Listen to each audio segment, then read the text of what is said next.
Hi hello नमस्ते, मी पूजा. मी आणि बरंच काही या यूट्यूब चॅनलवर तुम्हा सगळ्यांचं अगदी मनापासून स्वागत करते. आज मी तुम्हाला उपवासाचा एक छान असा पदार्थ दाखवणार आहे. नेहमीची खिचडी खाऊन सगळ्यांनाच कंटाळा येतो, मग काहीतरी छानसं खावं असं वाटतं. तर चला आज आपण उपवासाचं काहीतरी मस्त करूया. इथे बघा, शाबूस तांदूळ मी रात्रभर पाण्यात भिजत ठेवले होते. जर तुम्ही रात्रभर नाही ठेवले तरी कमीत कमी 4 ते 5 तास तरी पाण्यामध्ये शाबूस तांदूळ भिजू द्या, म्हणजे आपण जो पदार्थ करतोय तो खूप छान होईल. आता यामध्ये 1 वाटी दाण्याचा कूट घातलेला आहे. हा संपूर्ण कूट यामध्ये छान असा मिक्स करून घेऊया. खूप झटपट रेसिपी दाखवणार आहे मी तुम्हाला.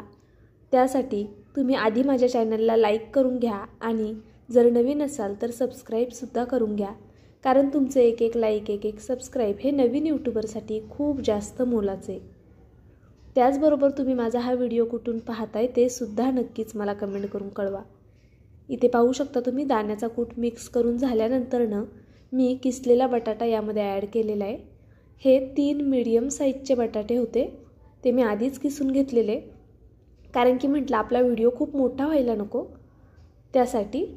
तर बघा, इथे छान असं हातानेच असं दाबून दाबून मी छान हे मॅश करत अशा पद्धतीने हे मळून घेतले बघा. तर अगदी याच पद्धतीने आपलं हे पीठ तयार झालं पाहिजे. त्यासाठी शाबूस तांदूळ व्यवस्थित भिजलेला हवा आणि बटाटे जरा जास्तीचे घ्यायचे, खूप जास्त नाही घ्यायचे. चवीनुसार मीठ घालून घेऊया आपण. एवढ्या बटाट्यांना मी मीडियम साईजचा एवढ्या शाबूस तांदळाला मीडियम साईजचा बटाटा 3 घातलेला आहे, ही गोष्ट लक्षात घ्या. त्या क्वांटिटीमध्येच तुम्हाला सुद्धा बटाटे घ्यायचेत. आता ही मिरची मी बारीक मिक्सरला वाटून घेतली होती. ही सगळ्यात शेवटी घालण्याचं कारण, ज्यावेळेस आपण बटाटा घालतो त्यावेळेस खूप वेळ आपल्याला हे सगळं मिक्स करावं लागतं, छान मॅश करून घ्यावं लागतं हाताने असं. मग जर आपण आधीच जर मिरची घातली तर मग हाताची खूप जास्त आग होईल. त्यामुळे आधी बटाटा व्यवस्थित मिक्स करून घ्यायचा, त्यानंतर मिरची घालायची आणि मग ती एकजीव करून घ्यायची. अशा पद्धतीने तुम्ही मिरची घातल्यानंतरनं जे पावभाजी मॅशर असतं ना त्याने मिक्स करून घेतलं तरीसुद्धा चालेल, जर हाताची खूप आग होत असेल तर. आता बघा, ह्याचे मी छोटे छोटे असे बॉल्स काढून घेते आणि त्याला असा लंबगोळा सिलेंडरसारखा आकार देते.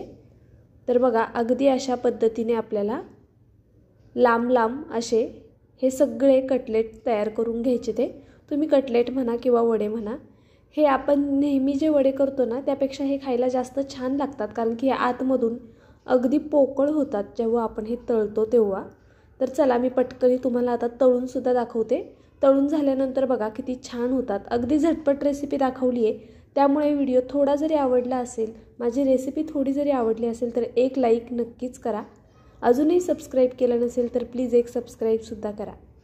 तर इथे बघा, तेल तापत ठेवलेलं आहे.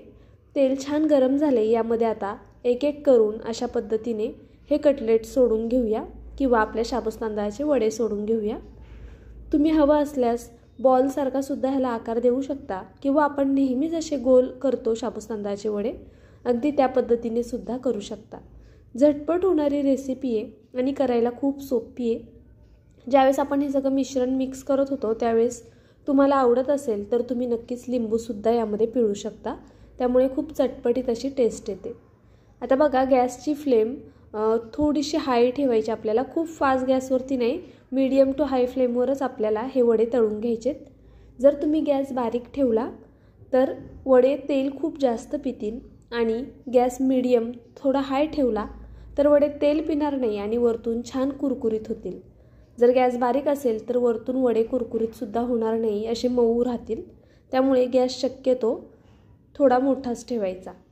आता पाहू शकता तुम्ही, इथे एक 3 ते 4 मिनटं झालेले आहेत आणि आपले वडेसुद्धा तयार झालेले आहेत. हे आपण काढून घेऊया. वडे शिजायला तसे थोडा वेळ लागतो, कारण की आतपर्यंत व्यवस्थित शिजलं गेलं पाहिजे. अगदी फास्ट गॅसवरती म्हणून वडे करायचे नाही आहेत आपल्याला, मीडियम टू हाय फ्लेमवरती हे सगळे वडे आपल्याला करून घ्यायचे ते. तर पाहू शकता अशा पद्धतीने बघा, इथे मी हे संपूर्ण वडे तेलातनं काढून घेते.